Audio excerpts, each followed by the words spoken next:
जय श्री सीताराम। जय श्री राम।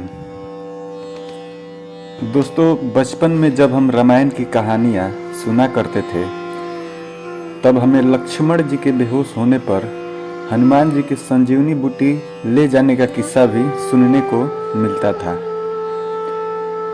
जिसमें संजीवनी बूटी ना मिलने पर पूरा का पूरा पर्वत उठा कर लाने वाला किस्सा बेहद रोचक लगता था।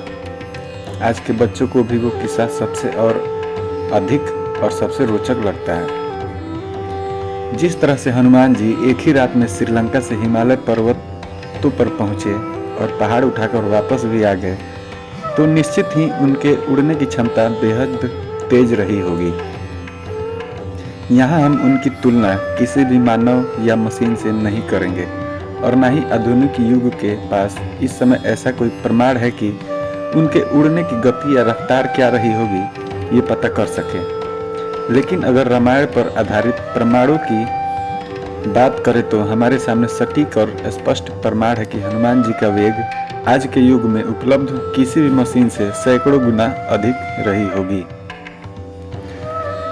रही बात हनुमान जी के विषय में, तो उन्हें भी एक अवतार के रूप में माना जाता है, इसलिए यहाँ हम उनकी तुलना किसी भी मानव या मशीन से नहीं कर सकते। लेकिन फिर भी यदि बात उनकी रफ्तार को लेकर चली है तो यहाँ इस बात का सही अनुमान तो नहीं लगाया सकता और न ही प्रमाण दिया जा सकता है। लेकिन फिर भी उस समय जो घटनाएं घटित हुई थी, हमने कुछ उनके तथ्यों और आंकड़ों के अनुसार यह जानने की कोशिश की है कि आखिर हनुमान जी की उस समय की वह रफ्तार क्या रही होगी जिससे वो एक ही रात में हजारों किलोमीटर दूर से संजीवनी बूटी लेकर आ गए थे।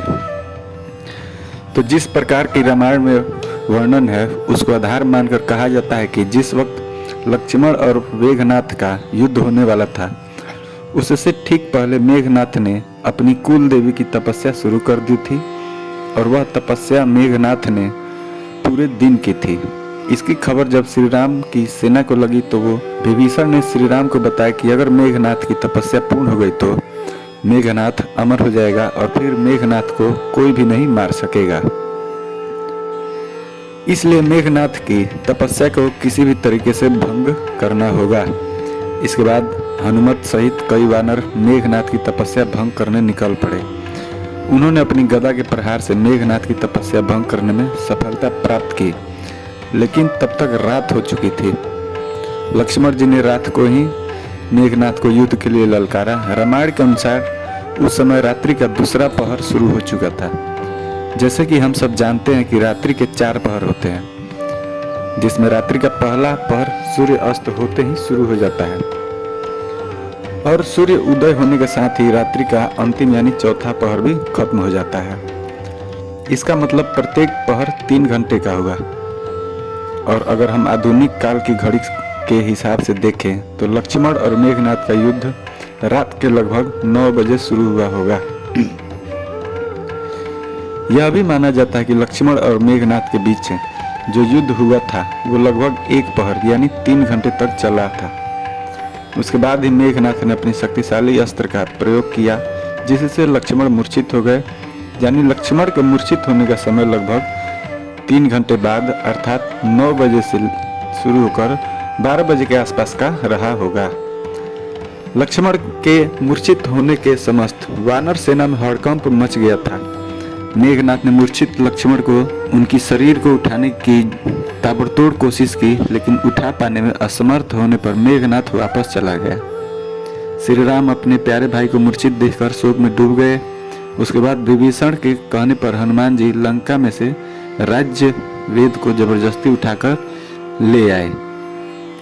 यानी अगर लक्ष्मण जी 12 बजे मूर्छित हुए तो जाहिर है उसके बाद ही श्री राम के अशोक और विभीषण द्वारा सुषेण वैद्य को लेने के लिए कहना और हनुमान जी द्वारा सुषेण वैद्य को उठाकर लाना, इन सब में लगभग 1 घंटे का तो समय लग ही गया होगा।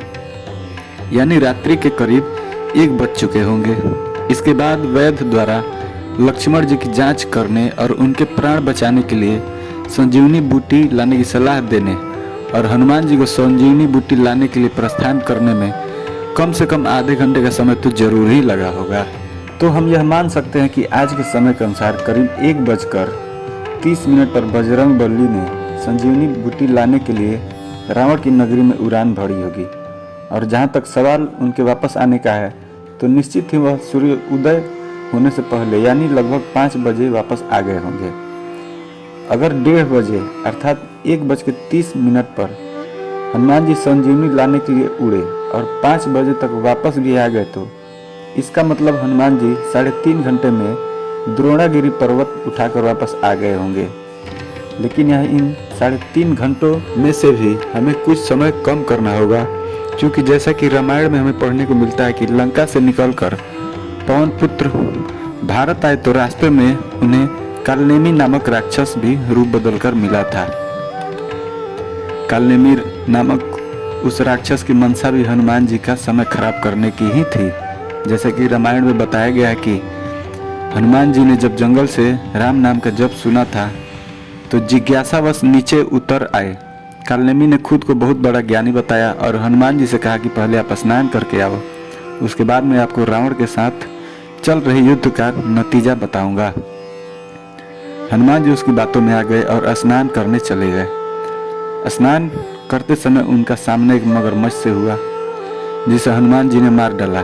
उस मगरमच्छ की आत्मा ने हनुमान जी को उस कपटी कालनेमी की सच्चाई बता दी, जिसके बाद बजरंग बली ने उस कालनेमी को भी अपनी पूंछ में लपेटकर परलोक भेज दिया।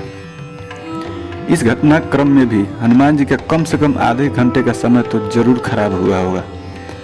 उसके बाद बजरंग बली ने उड़ान भरी और द्रोणागिरी पर्वत जा पहुंचे। लेकिन यहाँ भी संजीवनी बूटी को पहचानने और खोजने के लिए वे कुछ देर तक भटकते रहे। ऐसे में यहाँ भी उनका कम से कम आधे घंटे का समय खराब हुआ ही होगा।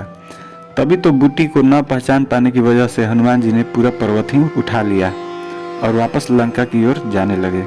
लेकिन यहाँ भी हनुमान जी का समय खराब करने के लिए एक और मुसीबत इंतजार कर रही थी।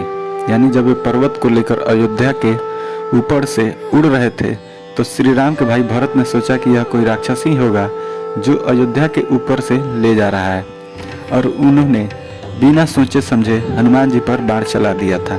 बाण लगते ही हनुमान जी श्री राम का नाम जपते हुए नीचे गिरे।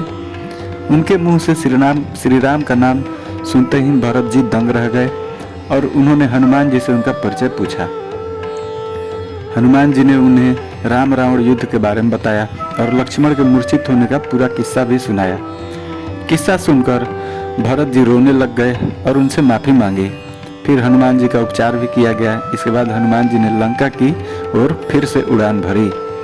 लेकिन इस घटनाक्रम में भी बजरंग बली के कीमती समय का कम से कम आधा घंटा तो फिर से खराब हुआ ही होगा। अब अगर हम हनुमान जी के सिर्फ उड़ने के कुल समय की बात करें तो उसमें सिर्फ 2 घंटे का ही समय बचा था, और इन्हीं 2 घंटों में वह लंका से द्रोणगिरी पर्वत आए और वापस भी आ गए। और इन 2 घंटों में अगर हम उनके द्वारा तय की गई दूरी देखें तो इंटरनेट पर उपलब्ध जानकारी के अनुसार श्रीलंका से द्रोणगिरी पर्वत तक की दूरी लगभग 2500 किलोमीटर है।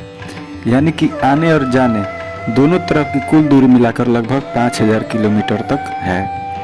और बजरंग बली ने 5000 किलोमीटर की यह दूरी लगभग 2 घंटों में तय की थी। इस हिसाब से हनुमान जी के उड़ने की रफ्तार लगभग 2500 किलोमीटर प्रति घंटे से भी अधिक निकलती है। और अगर इसकी तुलना ध्वनि की रफ्तार से करें तो उसकी तुलना में हनुमान जी की गति लगभग 2 गुना ज़्यादा बैठती है। जैसा कि हनुमान जी के लिए अष्ट सिद्धि नवनिधि के दाता का संबोधन किया गया है, उसके अनुसार हनुमान जी को योग की 8 सिद्धियां प्राप्त थी और ये 8 सिद्धियां एक प्रकार से शक्तियों के समान मानी जाती हैं। इन्हीं शक्तियों में से महिमा और लघिमा नाम की शक्तियों के माध्यम से मन के वेग या गति से भी उड़ा जा सकता है।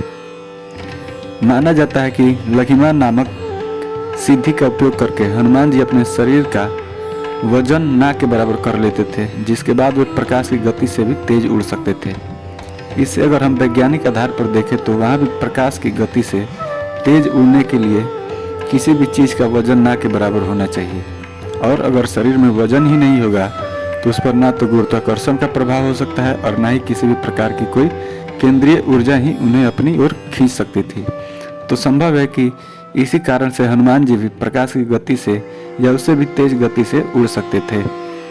शास्त्रों के ज्ञाताओं का भी यही मानना है कि हनुमान जी ने संभवतः लघिमा नाम की सिद्धि का ही प्रयोग करके लक्ष्मण जी की जान बचाई थी।